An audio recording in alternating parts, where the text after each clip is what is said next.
যদি না থাকে হাতে ভাগ্য রেখা, তবে কিভাবে পাবেন ভাগ্যের দেখা? আগে জানবো ভাগ্য রেখা কাকে বলে। যে অখণ্ড সরল রেখা মণিবন্ধ থেকে, এটা হচ্ছে মণিবন্ধ, এই মণিবন্ধ থেকে বা মণিবন্ধের কাছাকাছি যে কোনো স্থান থেকে,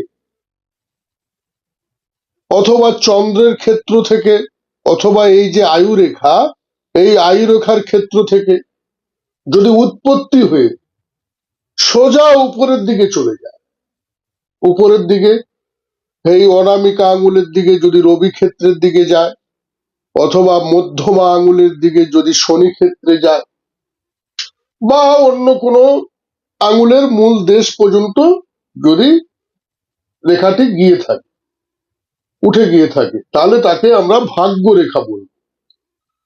এই যে হাতে ভাগ্য রেখা থাকলে জাতক জাতিকা কিন্তু ভাগ্যের দ্বারা পরিচালিত হয়।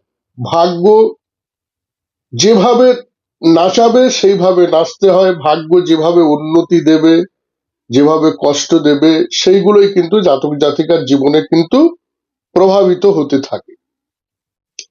নমস্কার বন্ধুরা, আশা করি সবাই ভালো রয়েছেন। আমি ভালো আছি। আমি শ্রী তপেশ শাস্ত্রী আপনাদের জানাবো, আপনাদের হাতে যদি দেখেন ভাগ্য রেখা নাই, তাহলে জেনে রাখুন যে হাতে ভগ্ন ভগ্ন ভাগ্য রেখা রয়েছে, বা হাতে যদি এই যে ভগ্ন ভগ্ন ভগ্ন ভগ্ন যদি ভাগ্য রেখা থেকে থাকে, তার থেকে ভাগ্য রেখা না থাকাটাই অনেক শুভ বলা যেতে পারে। এখানে নাই মামার থেকে কানা মামা প্রযোজ্য নয়, এক্ষেত্রে মানে দুষ্ট গোয়ালের থেকে শূন্য গরু, এই কথাটা কিন্তু খাঁটি। এখানে ভাগ্য রেখা না থাকা মানেই যে নিজেকে দুর্ভাগা বলে ভাবা সম্পূর্ণ ভুল। এটা কিন্তু সমস্ত ক্ষেত্রে প্রযোজ্য হবে না। জাতক জাতিকা যদি ভাগ্য রেখা যদি না থাকে, তাহলে কিন্তু জাতক জাতিকা স্বাধীনভাবে পুরুষাকারের দ্বারা উন্নতি করার সুযোগ আসে। জাতক জাতিকা নিজের আত্মবিশ্বাস এবং পরিশ্রমের সাহায্যে এগিয়ে যায়, কারো কারো কাছে মাথা নিচু করে না, কারোর দ্বারা প্রভাবিত হয় না।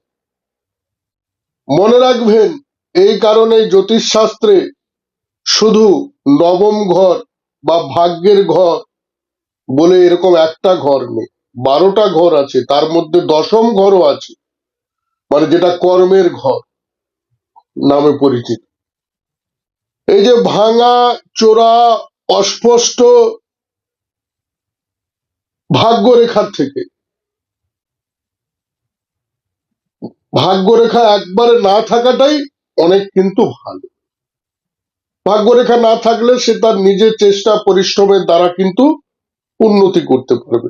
অনেকের হাতে দেখবেন এই ভাগ্যরেখাটাই নেই, কোনো অসুবিধা নেই, তারা চেষ্টা পরিশ্রম এর দ্বারা অতি অবশ্যই তাদের ভাগ্য উন্নতি করতে সক্ষম হবে। কিন্তু যদি এরকম কাটা কাটা বা রেখা থাকে ভাগ্য রেখা, তাহলে কিন্তু সেই কাটাকুটি জায়গায় কিন্তু আপনার জীবনে কিন্তু অনেক রকম সমস্যা, অর্থনৈতিক সমস্যা, পারিবারিক সমস্যা, শারীরিক সমস্যা, এগুলো কিন্তু দেখা দেওয়ার সম্ভাবনা ভীষণভাবে থেকে থাকে। যদি ভাগ্যরেখা এইভাবে সুস্পষ্ট,